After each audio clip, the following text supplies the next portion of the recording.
pleased to see it turn out like this. You know, you can never expect it. It's amazing.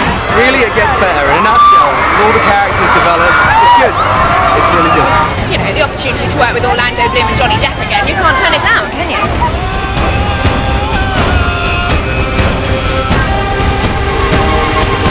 Throughout the show, we'll be catching all the action as the stars sail down this red carpet at the European premiere right here in London. But earlier, I dropped anchor with the cast of the film to open up the secrets locked inside Jones's chest.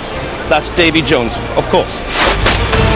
I've had it! I've had it with wobbly-legged, bomb-soaked pirates! Keira Knightley, welcome to your Pt.1 movie special. I should say you're currently one of the most wanted actresses on earth at the moment, starring in one of the biggest movies on earth at the moment, starring with two of the biggest heartthrobs on earth at the moment. It's a good situation to be in. Yeah. It must be. It's good, you know. Lots of pirating and all that. Yeah, lots of fun. Absolutely. How has your life changed since the first movie? Because that was your big one. Yeah, I don't know. Apart from that, my trailer's got bigger.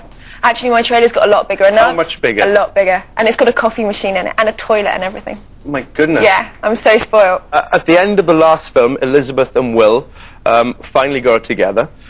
Can you set the scene for us on where their relationship is now in Dead Man's Chest? Keep the mucky stuff out, please. Okay. Well, they are just about to get married when something horrendous happens, and the wedding gets stopped, and they both get arrested. Yeah. And then they have to go and find Jack Sparrow, but kind of lose each other.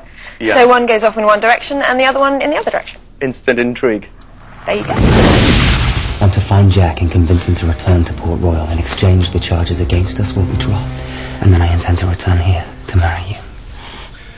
Properly. Legally, if you'll still have me. If it weren't for these bars, I'd have you already. You wear an impressive array of outfits, stroke costumes in the movie. You pretend to be a sailor. Now, don't dress Keira Knightley up as a sailor and tell me she's a man. So they put like mud all over my face. There was no mud on your face. Maybe a little fleck. There was here. like a little pretty bit right there. Why didn't you have any, like a tash or something? I don't know. I really wanted to have a tash. I wanted to have a tash and an eye patch, but they were like, no, you're not allowed. You're the leading lady. Captain Sparrow, Come to join me, crew, lad. Welcome aboard. I'm here to find the man I love. I'm deeply flattered, son, but my first and only love is the sea. Meaning William Turner, Captain Sparrow. Elizabeth, hide the rum. You know, these clothes do not flatter you at all. It should be a dress or nothing. I happen to have no dress in my cabin. What is it with Elizabeth's obsession with pirates? Is it some kind of like fetish thing going on? Yeah, I think probably. You know, she's got a fetish about dreadlocks, which is understandable. Yes. It's the grubby guy that she really likes. Does that go over to you as Keira Knightley? Do you like dreadlocks and? What in my fetish state? In your what's? No, I'd probably go for leather, actually. Okay, good, that's a good bet. Yeah. I'm into that. I'm into that.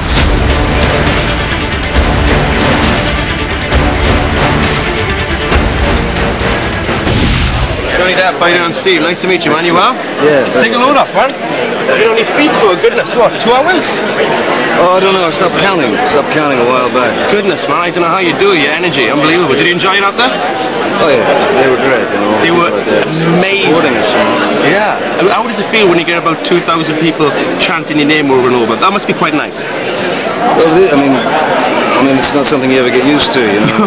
It's a little overwhelming, but I mean, they're just there to sort of say hey and help us out. Definitely, man, definitely. You are Jack Sparrow, as we all know, in Pirates of the Caribbean.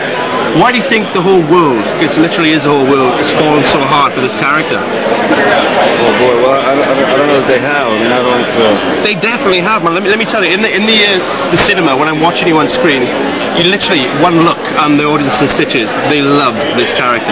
You must be aware of that. I wouldn't know how to explain it. I have no idea. You know, I just consider myself very lucky. I adore your modesty, man. I adore your modesty. Mr. Orlando Bloom. Hey, how are you? I'm very, very well. How are you? Good. Not bad, not bad. Basically, you're currently one of the hottest properties on planet Earth at the moment. Hollywood blockbusters. Very nice of you to say. Coming out of your bum, which is delicious for you. What's your secret, man? You know, it was funny. I was sitting next to my cousin watching this pirate movie for the first time, and I just was like, I can't believe I'm a part of another trilogy of movies, and I have no idea how I got to be so lucky. Character definitely more developed, more stronger, darker. Yeah, it was good, and the introduction of my fathers in this movie meant that I had like more to play with. I had, you know, I had my dad and I had Keira, you know, the Elizabeth Swann character, and it was like, okay, I'm in love with the girl, I've got to save the girl, but I've just met my dad and he's condemned to a fate worse than death, you know, and I really want to save him, and it just gave me a bit more to play with, which was cool.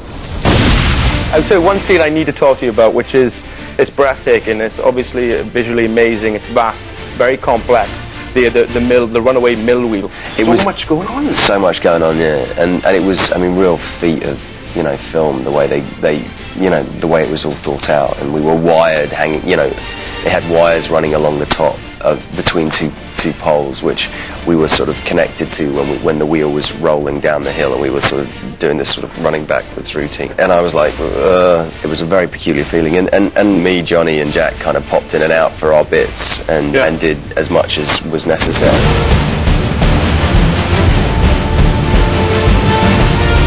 I've just been enjoying watching you working this crowd, doing your thing. Thanks. You must have been enjoying that.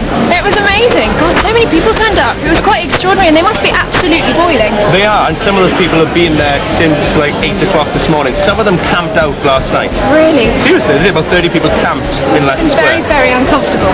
Wait, do you enjoy that? I mean, there's people chanting your name and stuff. Yeah, it's just I always feel guilty because I couldn't get round to everyone, and you think, oh, if you've been camping out since last night, you can at least want them to get an autograph. Keira, you're only human. I'm only human, exactly. You can't do everyone. What's it like having a few thousand people chanting your name continuously? Oh, it's just, you know, I tell you what, to be a part of a film that people really like, you know, and have them all come out and support, it's amazing. Because it's, you know, you never know with films. You make a film, everyone's trying to make a good film, nobody's trying to make a bad one, but you just never know whether the audience will respond, and when they do, you just feel like, wow, this is great.